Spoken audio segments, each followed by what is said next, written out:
Hi friends, ఇప్పుడే మీరు ఈ వీడియో చూస్తున్నారు. కానీ ఒక ప్రశ్న, ఇది ఇప్పటికే మీ భవిష్యత్తులో జరిగిన ఒక సంఘటన అయితే ఒక్కసారి ఊహించండి.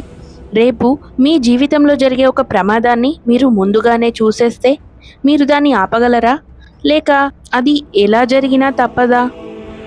ఇది కేవలం ఒక సినిమా కథ కాదు. ఆల్బర్ట్ ఐన్స్టీన్ చెప్పిన సాపేక్ష సిద్ధాంతం ప్రకారం సమయం అందరికీ ఒకేలా గడవదు. వేగం ఎక్కువైతే సమయం నెమ్మదిస్తుంది.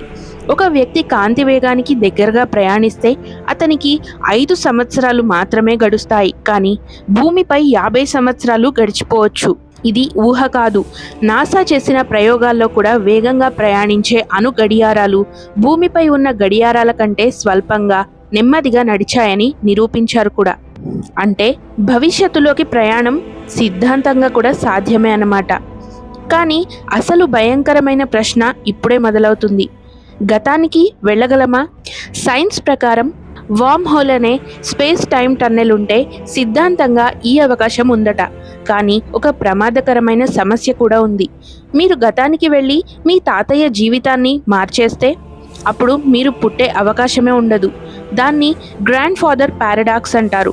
అంటే గతాన్ని మార్చితే మీ ప్రస్తుతమే మాయమైపోతుందా, లేక కొత్త టైం లైన్ ప్రారంభమవుతుందా? కానీ ఇప్పుడే అసలు ప్రశ్న వచ్చింది. టైం ట్రావెల్ ఇంకా కనుగొనబడలేదని మనం అనుకుంటున్నాం. కానీ అది ఇప్పటికే కనుగొనబడి ఉంటే, మరియు అది రహస్యంగా ఉంచబడితే, మీ జీవితంలో కొన్ని డేజావు క్షణాలు అవి కేవలం మెదడు చేసిన మోసమా, లేక మీరు ఇదే క్షణాన్ని ఇప్పటికే జీవించి ఉన్నారా? ఒక్కసారి ఆలోచించండి. మీ భవిష్యత్తు నుంచి ఎవరైనా మీ ప్రస్తుతాన్ని గమనిస్తున్నారా, లేక మీరు స్వయంగా భవిష్యత్తులో నుంచే ఇక్కడికి వచ్చారా? సమయం ఒక రేఖ కాదు, అది ఒక మాయాజాలం. మనం అందరం దానిలో ప్రయాణికులం మాత్రమే.